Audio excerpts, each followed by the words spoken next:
about working with Marsha Wallace? Oh, she's great. Great friend, nicest person. The only thing I hated about her is I used to follow her doing plays on the road, a lot of dinner theater. And she was so sweet and bought everybody everything. It was terrible following her in. I mean, she was so nice.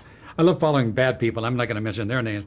But she was kind and good and sweet and bought gifts for everybody. I said, oh, got to follow her in again. No, she's really a nice person and funny and bright. And by the way, the cast, although it was tough to work, the whole cast was just beyond beautiful. We'd sit around. That's my dog. That's not my wife. Whenever there's a dog outside, the 10 floors down, he can hear him, you know. But what was I saying? I'm sorry, I was saying We're talking about Marsha Wallace. Yeah, Marsha Wallace. I forgot what my point was, whatever it was. Anyway, let's go on. I forgot what my point was. Peter Bonners. Nice guy. He directed most of our shows. Brilliant director. He was wonderful. Yeah. I know what I was going to say. I was going to say that show, when we'd sit around, you know, the whole company, Grant Tinker all the way down, Mary Tyler Moore, we'd sit around, it'd be beautiful at the table, and here, all these people, we never got in anybody's way. Everybody had their own comedy. Like Susan Pichette would go in the whole Jewish thing. I mean, brilliant, funny, get on. Peter Bonners would get in these physical things. Jack Riley is the greatest whatever. He would go. Bob was always very quiet, believe it or not. And everybody, Marsha Wallace would do these stories about her home in Iowa. Everybody had their moment. I mean, it was weird. And nobody ever got in anybody's way.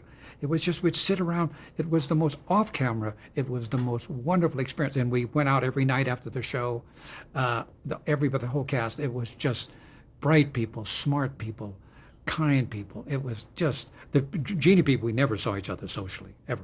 I mean, it was over and then we're out of there. I mean, it was it. But Newhart, we're all close. Today, even, very, very close. Yeah, nice people. But boy, what a place to be around. And when they were setting up the cameras, we'd just sit around and laugh. Wonderful. Talk about the genesis of the Hi Bob. Yeah, that was Bob's. I didn't know. Bob sent me that article in Time magazine. It was his time when the colleges, time they come in the door, they say, hi, Bob. That's my dog's name is Hi Bob. And my car's license plate says Hi Bob. We turned a lot of students into drunks, you know, and the kids know that one. Boy, they know that Hi Bob. Yeah, that became quite popular. Did you know it was a catchphrase even at the time? Oh, no, not of course we didn't. You know, everybody comes in the door, hi, Bob, hi, Bob. And I was the big, and I get more points when I came in because I always go, hi, Bob. I always that, you know, that. Yeah, that was it. But still, it was a nightmare going through that door, not being rehearsed and not knowing your lines.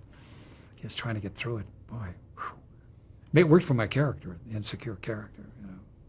What about that freeloading aspect of your character? Yeah, that's not quite like me. I must admit that one isn't. I just think the scripts were just written so beautifully. It just playing, working with Bob was a brilliant straight man. He'd give you everything. And Suzanne Pichette and we all liked each other, you know. Everybody. The five we've written, Jack Riley has been a friend for years from back in Cleveland, you know, Baxter and Riley from the radio. So, and they were all so classy, you know, so bright. It was just a pleasure to go to work. It was just so wonderful, you know. I sound very Pollyanna, but it's true, it was wonderful. What about the storylines between Howard and his son Howie? That was great, because the kid was great. Whenever you get a kid around there, it was great. The problem is, I remember the one good script I had, I couldn't play it because it was a brilliant scene with my son. It was a wonderful where he wanted to go back to his mother. And I had wished that what happened to me didn't happen to me because that was the best script I ever had. It was a great thing. And I'm always ironing, by the way. But that time, that was the day my son said to me, I was getting divorced. He was staying with me. He said, Dad, you know, I know this is not working. I'm going back to live with Mom. Now I'm doing that scene that night. So, I mean, that was probably the worst time of my entire life. I mean, just hanging on in there and trying to get through that scene. It happened the same day, so that was tough. But it was charming to work with the boy, you know. And I love the character. I love Howard. I really do. I loved him. I loved the work. And I love Major Healy. And I did a lot of other bad shows you don't even know about. I did a series that lasted an hour. I did a thing in Toronto called, for a whole year, called, what was that? Starting from Scratch with Connie Stevens. And that was fun. Just being in Montreal, I think they liked it because no one spoke English. They were all French. It was weird. It was strange. Great times like New York without the slums. What a great town. I mean, what a brilliant town. But I did a show there, was marvelous. It was a pretty good character. I'm allergic to dogs, and I was a veterinarian. Now, there's a good job for me. I was doing a scene with the horse, and I blew up. My face blew up. They took me in an ambulance. I wasn't doing a scene with a horse. I was, that's a good job for a guy who's allergic to animals. No. And the worst job I've had, let me tell you about that. And you cannot make this up. You cannot make this up. I was in a movie, my only movie, with Disney, for Disney. And they called me and they said, well, it was John Ritter and I forget the guy who does all those movies. Goldie Hawn's husband, what was his name? Kurt Russell? Kurt Russell, the guy she lives with. And he was the star, and the chimp did all the great tricks, didn't like him. And he was testy. But he was they had another nice one they had to use because it hated Kurt Russell. But so I played a pilot, I had to throw him out of a plane.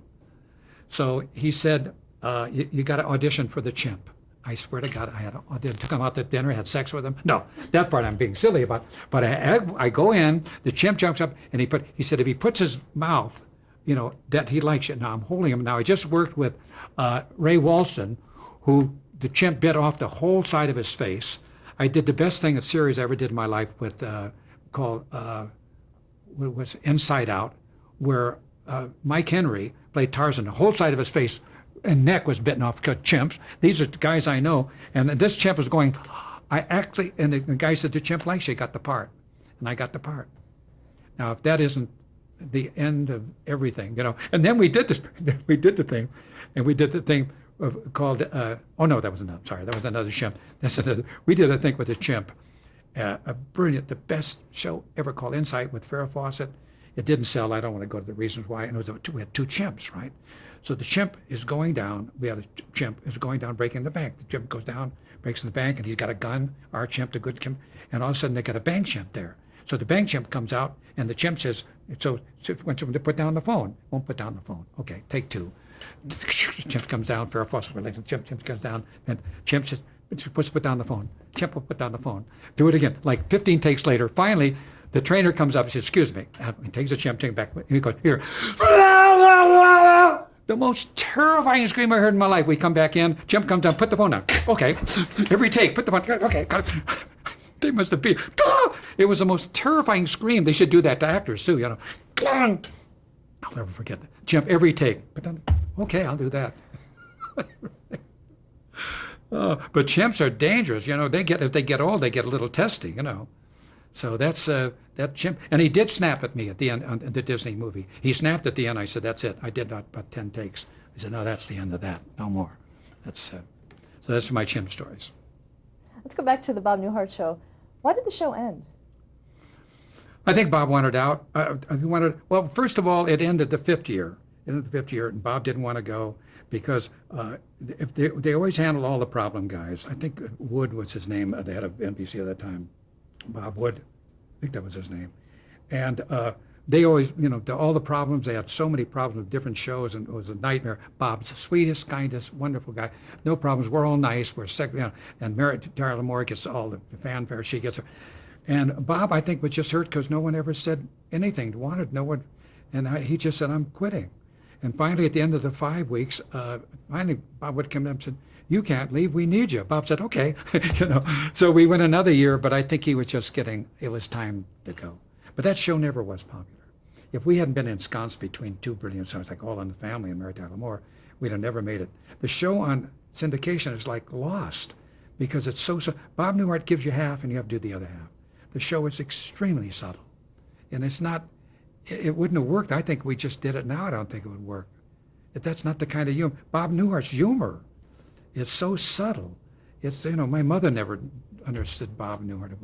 It's not the kind of humor that, unless you have a great sense of humor, that button down you're not going to dig that stuff. Jeannie, just silly. That's just, everybody likes that. But Newhart's show didn't do well in syndication. And I love the show. I really do. What do you think is the legacy of that show? Is there one? I don't know. I don't know if it's just, I'm just surprised it doesn't do better.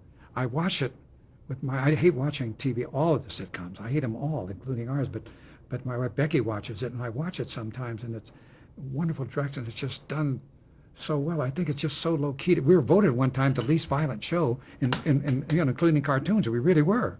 It's just so gentle. I don't know if it really will be, the people that, there's a certain kind of people that love humor that will love that show, but the majority, I don't think it's it's definitely not, it was never a good syndicated show, which hurts. Yeah, it just kind of dies there, you know. They played at 6 in the morning, 6:30 in the morning, and like 1 o'clock at night or something, you know. And it's a better show than I Dream of Jeannie. Why don't you watch television comedy? I don't know. It just bores me. I just like, I've been watching some of the old ones. Becky watches Nick at Night. I start to watch Taxi, and I like that, same writers. Cheers, same writers. Frasier, same writers. Charles Brothers, who don't write jokes or write great. It's just that when you do so many, I've done like about 480. You do them, you know, you have 2 minutes at commercial, 2 minutes to, you know, 7 minutes segment commercial, and you know it all. And I must admit, I don't think any of them are really that funny. I really must admit, they really grab me. Becky, she'll watch some of them, and I'll say, you know, well, that's, you know. Frasier's, at least Frasier, if you watch it, they at least do a scene. They wanted to be a regular on Caroline in the City. They don't do a scene. I mean, nobody learns a line. No one knows a line. They do one word and cut, and then take 3 steps and they cut. I said, let me do a scene, okay? And then we can cut in later. So the way they do things now are a little bit different. But at least Frasier, I noticed that it's a story they tell. And Friends, they do, you know, they do like just little cuts in, cuts out. And what he does is there's no story. So, you know, although I do like all the people, they're very likable. But in terms of a script, I mean, you know, and very hard to write a good script. I don't know how we got all those writers on Newhart, but look, you know, the people still wondering about that. You know, those Charles Brothers are just dynamite, you know. Did you ever write a sitcom script? Yeah, I wrote some genies. Yeah, I do a lot of writing. I'm fair, not great, but it's just hard enough to do a show every week. Then you hate to write and then have somebody, you know, comment on it. That's a little rough, you know. So that's tough. So I wrote some genies. Do you remember which ones you did? Pardon? Do you remember which ones? No. One. I remember. No, I don't remember. No, we're talking about 34 years ago. Yeah.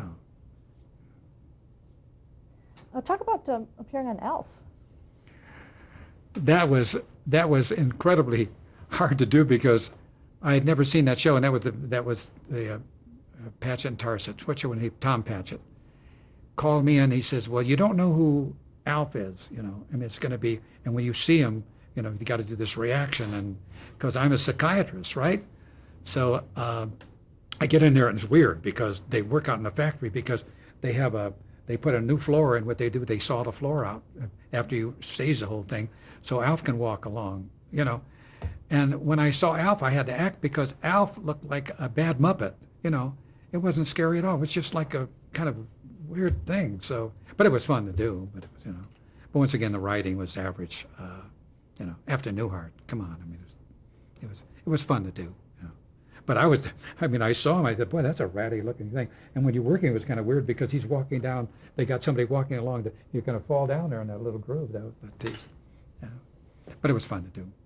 You mentioned that you had to quote unquote act for Pardon? that. You Oh yeah, they said you got to be frightened, saying, well, oh, you know. But I saw him. It was like this ratty-looking Muppet. It was like I thought he was going to say cookie, you know, something like that.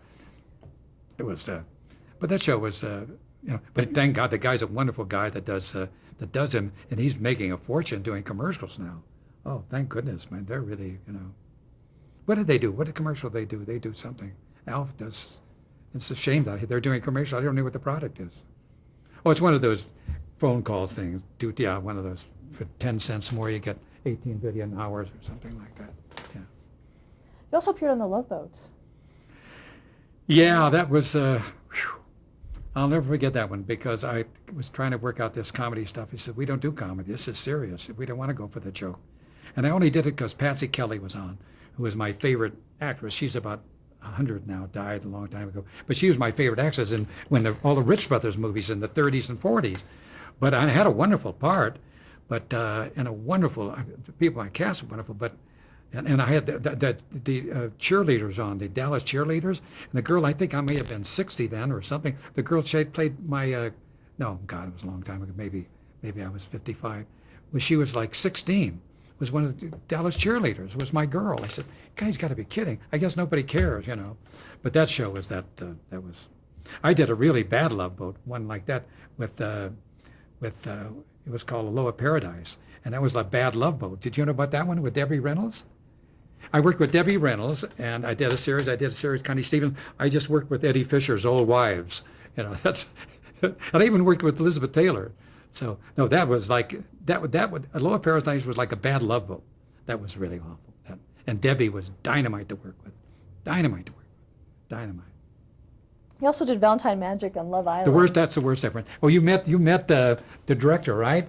Ralph? Earl Bellamy. Earl Bellamy. Not Ralph Bellamy, Earl Bellamy. He is a brilliant director and the nicest man I've worked with, but that was the worst script. I don't know what that was. I have no idea. I mean, it was beyond, but we're in Hawaii for a month, I mean, it was a ball. We had a good time, so, And Lower Paradise I did with Debbie Reynolds. We shot there for a year.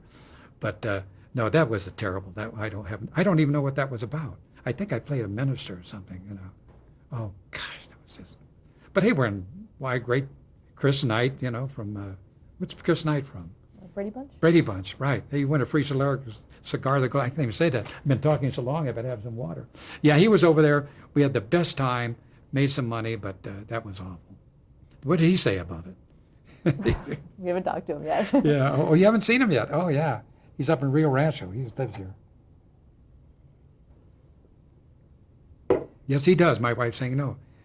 The Powers of Matthew Starr? Pardon? The Powers of Matthew Starr. Oh, my God. You got all the bad. No, that was fun. That was pretty good. That was pretty good. I kind of liked that. I don't know what I played an agent or something, but that was kind of nice. I had good fun with that. Bad script once again. But after Newhart, everything went downhill, script-wise. It just was, boy, you got all the bad ones. I forgot I was on that. Okay, here's a fun one. How about your work as a panelist on Match Game? That was the best. Match Game was just absolutely the most fun. In fact, they had a thing. I just got a good check in the mail from that. They had you get on from game shows. I did a lot of them. They play them for 18 years and you get like $1.50. I mean, really get nothing. But when they put it on the network the other night, you got a lot of money because it was on NBC. It was called Outtakes, Game Show Outtakes. And this was the funniest. I'm glad we talked about it earlier.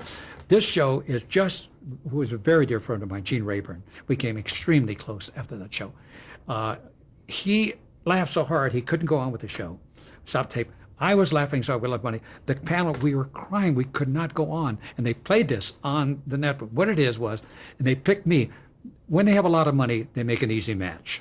And when we don't have the money, nighttime, you give $20,000 away, which is like hundreds of thousands, So the nighttime one, well, with tuxedos, this was a hard one. So we get in there, we know this one. Okay, here's the match. Gene Rayburn's there, tuxedo. The girl and we were allowed to copy each other then. We could look at, I knew this. It was Cuckoo Blank. What's Cuckoo Blank? Clock. Cuckoo Clock. I mean, everybody, clock. I saw everybody cuckoo. I knew it. I got it. Oh my God, I got it. I'm going to make her $20,000. So Gene Rayburn standing here. He puts the mic up to her and he says, she knows it right away. He said, Cuckoo Blank. She says, Cuckoo Fran and Ollie. Gene just went to the floor. I mean, Cuckoo, Fran, and Ollie. It was just, they had that on the network, on the NBC network. And it was just like, it was over. We never recovered, by the way. And sure, we're laughing at this woman lost $20,000.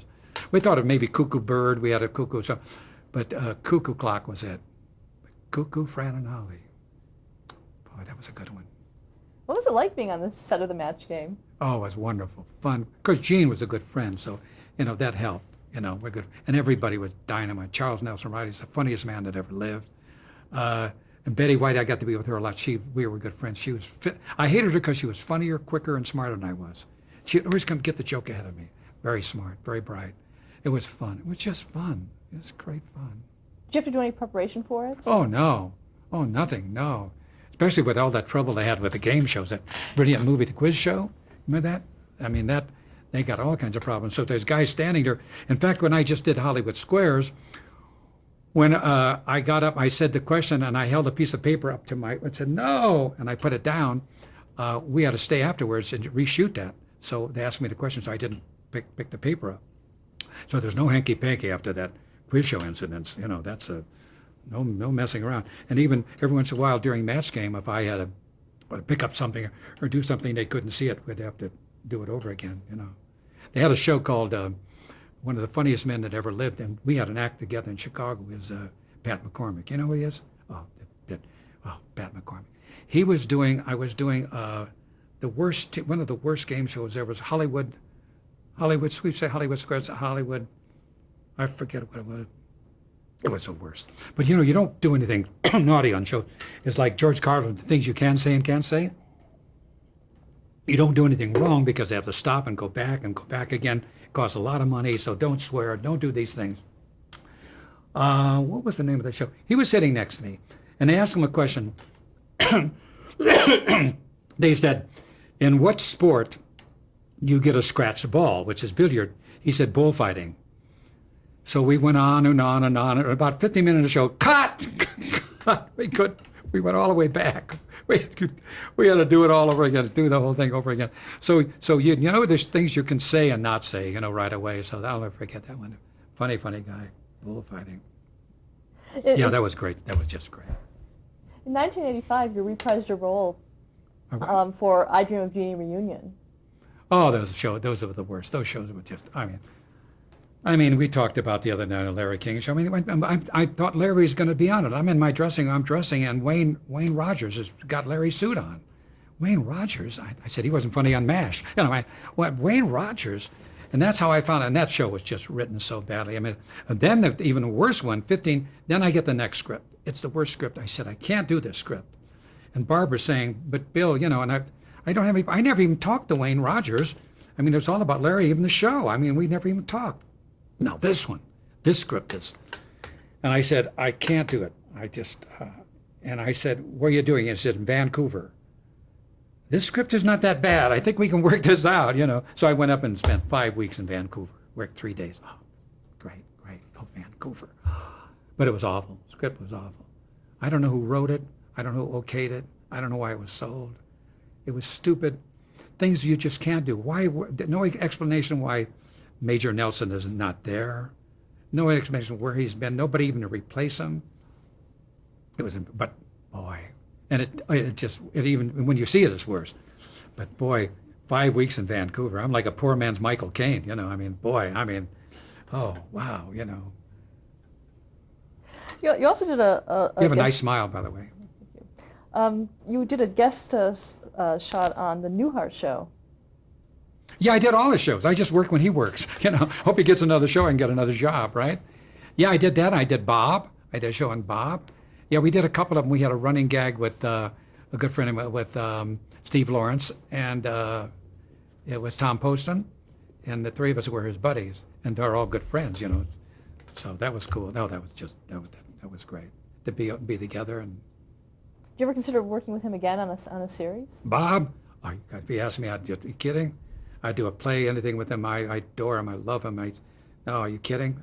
Anytime he called me. No, they called me for that one. We had a ball. We also did George and Leo. Yeah, George and Leo. Oh, I had a ball doing that one. Everybody was there. All the people from all his shows and all the people from whoever the other guy was taxi guy. Judd Hirsch. Judd Hirsch. What are some of your current projects? Pardon? What are some of your current projects? This is big for me. This is about as big as it gets. I was looking forward to this, and I'm not even getting paid. This is going to make my career go up farther, and it's not even going to be shown. So this is really looking. This is happy. I got a new shirt and a tie. This is my house. This is not my house. I really have a terrible place in Cleveland. I just rented this for the day, so that should work. No, we work with Nick at Night a lot. So my wife and I do a lot of work with them. They're dynamite to work for. So, do some plays, direct some plays, do some theater. I'm just happy doing nothing. My wife and I just sit around and stare at each other and stare at the dog. So it's New Mexico has that incredible, wonderful place to be. It's just like no place. It's just great doing nothing. Well, why did you choose to move to New Mexico? I did a play about 22 years ago here. Beautiful theater over here. I direct a lot of the theater there. It's 700 seats, beautiful theater. Fell in love with the town, just fell in love with it. First of all, weather, we got the summers are 90 and dry, and the winters are 50 and dry, and nice people, nice everything. What did she say? Oh yeah, green chili. She says we have the greatest green chili in the world. Nobody knows about green chili in any place. Hey, you give me another glass of water. Nobody knows about green chili. It's not anything you know about. I mean, it's just the greatest thing that ever lived. I had that and never left. I've gone a lot, but never left. You want to cut the camera? No, let's go. Oh, it's okay. I feel good. Oh, okay. No. What is that? You said the movie Alligator 2. I did do a movie. And I did have the lead in the movie, one of the leads in the movie. I forgot it. I don't want to even mention that. It was so awful. Boy. Yeah, we're actually on. We've talked a lot about your credits. Are there any credits that we've missed that you'd like to talk about? I did the worst, another terrible movie called Alligator 2. I had a pretty good part in it. And that was beyond awful. So, what are my credits? I think we talked about everything. That's an awful lot of stuff, Right. You've done a lot of television. Yeah. Well, I've done see, what else did I do? Just tell me. Oh, I wrote a good play, playing every Lover's Leap. I hate talking about myself. It's embarrassing. That's how I came. They had my play, Lover's Leap. Pretty good play, I must admit. And I wrote good stuff. I'm pretty good. I can write. I'm just lazy. I like doing nothing, But the earlier days, I started when I was 16, so my God. I mean, it's a lot of stuff. What's the biggest change that you've seen in television? Oh, I remember live was awfully nice when we did, things just didn't go wrong when we're live. But then when tape came in, they just started bunching everything together at NBC and do 20 shows at once. The tape, we thought that would be a way to hone up all the shows and do it better and slicker and sharper, but it made it worse. So also, television is really absolutely incredibly really wonderful if you think about it. I mean, sports and all the great shows on and all the educational shows on, and you turn on, it costs $1.50 to buy a great. So television is really wonderful if you be selective. But I just don't get it now. How can you got news? When I was directing the news, when we did Huntley and Brinkley, it was 15 minutes of news a night. ABC, CBS, and NBC. That's it. 50 minutes, then the local news at 10.